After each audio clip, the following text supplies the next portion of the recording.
Gold, trusted gold buyers. మీరు తాకట్టు పెట్టిన బంగారాన్ని విడిపించి ఈ రోజు ఉన్న మార్కెట్ ధరకు కొనబడను.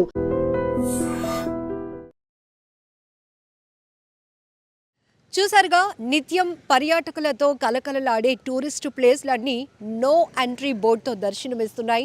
మోంతా తుఫాను ఎఫెక్ట్ ఆ స్థాయిలో ఉంటుంది కాబట్టి ఖచ్చితంగా ప్రజల రాకపోకలు నియంత్రించే పనిలో కూడా అధికారులు పడ్డారు. ఎందుకంటే ఎటువంటి ప్రాణ నష్టం జరగకుండా ఉండాలి అంటే గనక ఖచ్చితంగా ప్రజల్ని అప్రమత్తం చేయాల్సినటువంటి బాధ్యత ఉంది. ఈ నేపథ్యంలోనే మోంతా తుఫాను 4 రోజుల పాటు ఆంధ్రప్రదేశ్లోని పలు జిల్లాల్లో ఎటువంటి తీవ్రమైన ప్రభావం చూపిస్తుందో హెచ్చరిస్తూనే అనేకమైన సూచనలు కూడా జారీ చేసింది ప్రభుత్వం. మరొక వైపు పునరావాస కేంద్రాలు కూడా ఏర్పాటు చేసి లోతట్టు ప్రాంతాల ప్రజలను సురక్షితంగా అక్కడికి తరలించడం జరుగుతోంది. మరొక వైపు స్వచ్ఛందంగా ప్రజలు ఎటువంటి ప్రమాద బారిన పడకుండా ఉండేందుకు తగిన జాగ్రత్తలు తీసుకోవాలని చెబుతూనే పెద్ద ఎత్తున విశాఖ లాంటి ప్రాంతంలో ఉన్న నేచురల్ బ్యూటీ ప్లేసెస్ ఏవైతే టూరిస్ట్ ప్లేసెస్ ఉన్నాయో ఇక్కడికి జనాలు తరచుగా వస్తూ ఉంటారు. రెగ్యులర్గా వీకెండ్స్లోనే కాదు, వీక్ డేస్లో కూడా ఫ్లోటింగ్ ఉంటుంది. కాబట్టి ఈ మోంతా తుఫాను ఎఫెక్ట్ వల్ల 2 రోజుల పాటు పూర్తి స్థాయిలో పర్యాటక ప్రాంతాల్లో నో ఎంట్రీ బోర్డ్ పెట్టేశారు. సో దీంతో ఇటువైపు వెళ్ళటానికి కూడా ఎవరు సాహసించే పరిస్థితి కూడా లేదు. ఎందుకంటే ఇక్కడ మనం చూడొచ్చు, ప్రస్తుతానికి మనం కైలాసగిరి ఎంట్రన్స్ దగ్గర ఉన్నాం. ఇక్కడ టోల్ గేట్ ఏదైతే ఉంటుందో ఇక్కడే బారికేడ్లను పెట్టేసి ఖచ్చితంగా నో ఎంట్రీ అని క్లియర్ కట్గా బోర్డు కూడా పెట్టడం జరిగింది. ఎందుకంటే కొండవాళ్ళు ప్రాంతాలు, దానికి తోడు కైలాసగిరి ఇప్పుడు సూపర్ డెవలప్ అయింది. చాలా అట్రాక్టివ్ అమ్యూజ్మెంట్ రైడ్స్ కూడా ఏర్పాటు చేయడం జరిగింది. గ్లాస్ బ్రిడ్జ్ కావచ్చు, అఫ్కోర్స్ అది ఓపెన్ కాకపోయినా మిగతా కైలాసగిరి అప్స్టైర్లో ఉన్నటువంటి అనేక పార్కుల్ని, జిప్ లైన్ని, అలానే ట్రైన్ రైడ్ ఇవన్నిటిని ఎంజాయ్ చేయడానికి వచ్చిన వాళ్ళు కూడా చూసే అవకాశం ఉంటుంది. కానీ ఇప్పుడు అత్యంత ప్రమాదకర పరిస్థితులు ఉన్న నేపథ్యంలోనే మోంతా ఎఫెక్ట్ వల్ల 110 కిలోమీటర్ల వేగంతో భారీ గాలులు వీస్తున్నాయి. మరొక వైపు తీరం దాటే సమయంలో మాత్రం అల్లకల్లోలమైన పరిస్థితులు ఉంటాయి. కాబట్టి గత అనుభవాలు, హుదూద్ లాంటి పరిస్థితుల్లో ఎక్కువ శాతం బీచ్ సమీప ప్రాంతాలు ఏవైతే ఉన్నాయో కొండకి ఆనుకొని ఉన్నటువంటి హైయెస్ట్గా ఎత్తైన ప్రాంతాల్లో ఉన్నటువంటి ప్రదేశాలు కూడా తీవ్రంగా ఎఫెక్ట్ అయ్యాయి. అందులో కైలాసగిరి ఒకటి. అందుకనే ఇప్పుడు అలర్ట్ అయింది ప్రభుత్వం. విశాఖలో ఉన్నటువంటి టూరిస్ట్ ప్లేస్లన్నీ కూడా ప్రజల రాకపోకలను అయితే నియంత్రించారు.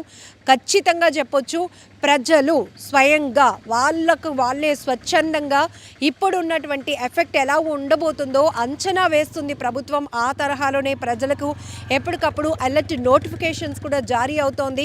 ఏ ప్రాంతాల్లో తుఫాను ప్రమాదం ఎక్కువగా ఉండబోతోంది, ఉరుములు మెరుపులతో కూడిన వర్షాలు ఉంటాయి అంటూ కూడా మన సెల్కి ఒక నోటిఫికేషన్ కూడా వచ్చేస్తుంది. కాబట్టి జాగ్రత్తగా ఉండాల్సినటువంటి బాధ్యత ప్రజల మీద ఉంది. అయినప్పటికీ కొంతమంది మాత్రం బైక్లు వేసుకొని బీచ్ ప్రాంతాల్లో తిరుగుతూ ఉన్నారు. ఈ వర్షాలకి స్కిడ్ అయ్యి ప్రమాదాలు జరిగితే ఎవరు దానికి బాధ్యులు అవుతారు? నిర్లక్ష్యం వల్ల మీరే ప్రమాదాన్ని కొని తెచ్చుకున్న వాళ్ళు అవుతారు. మరొక వైపు భారీ హోర్డింగ్స్ కూడా ఇరువైపులా ఉంటాయి కాబట్టి, మెయిన్ సెంటర్స్లో ఉంటాయి కాబట్టి వాటి వల్ల కూడా ఏమైనా ప్రమాదం ఉంటుందనే ముందస్తు ఆలోచనలో ఈ భారీ హోర్డింగ్స్ను కూడా తరలించారు అధికారులు.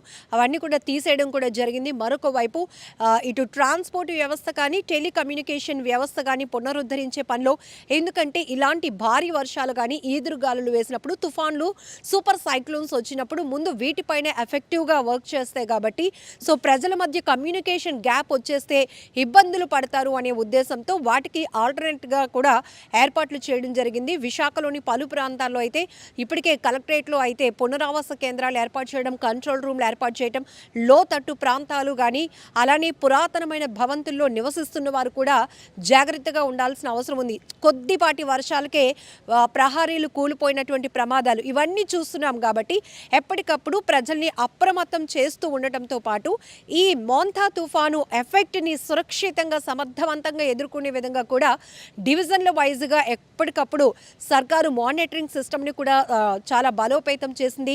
సూపర్ సీనియర్ ఐఏఎస్ ఆఫీసర్స్ని ఎఫెక్టివ్గా ఉండేటటువంటి తుఫాను ప్రభావిత జిల్లాలకు ఇన్ఛార్జీలుగా నియమించి మొత్తం కూడా పర్యవేక్షించడానికి, మానిటరింగ్ చేయడానికి కూడా అన్ని ఏర్పాట్లు కూడా చేయడం జరిగింది. మరొక వైపు పునరావాస కేంద్రాల్లో తరలించే వారికి, అక్కడికి ఇప్పటికే స్వచ్ఛందంగా చేరుకున్న వారికి కూడా ఎటువంటి ఇబ్బంది ఇబ్బందులు లేకుండా అన్ని ఏర్పాట్లు చేయాలని, మరొక వైపు సాధారణ ప్రజానికానికి ఇటు కరెంటు కానీ, వాటర్ సప్లై కానీ, ఫుడ్కి ట్రాన్స్పోర్ట్ కానీ ఇట్లాంటివేవి కూడా ఇబ్బంది లేకుండా, టెలికమ్యూనికేషన్ వ్యవస్థని ఇబ్బందులు లేకుండా చూడాలనేటటువంటి ఆలోచన కూడా చేసింది.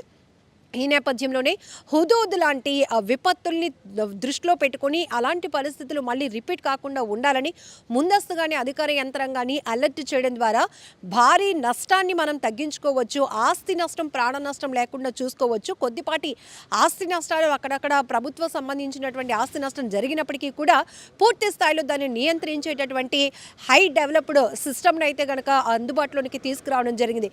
ప్రస్తుతానికి విశాఖలో ఉన్న పర్యాటక ప్రాంతాలన్నీ నో ఎంట్రీ బోర్డుతో దర్శనమిస్తున్నాయి. నిజంగా ప్రస్తుతం ఉన్నటువంటి సమాజం దేనికి ప్రయారిటీ ఇస్తుంది? ఆర్థిక సంబంధాల చుట్టూ మాత్రమే తిరుగుతోంది. మళ్ళీ ఎన్నికలంగానే చాలా విరక్తి కలుగుతున్నాం. మంచి అనిపిస్తుంది కదా, లేడీస్ కూడా ఛాలెంజింగ్ జాబ్స్ చేసినప్పుడు చాలా బాగుంటది. ట్రాఫిక్ అసిస్టెంట్స్ గా నియమించిన ట్రాన్స్జెండర్స్ అందరితో సాల్యూట్ చేయించుకుంటున్నారు. ఫుడ్ డెలివరీ ఇవ్వటానికి వెళ్ళినటువంటి డెలివరీ బాయ్ అనిల్ పై కళ్ళ ముందు పెళ్ళండి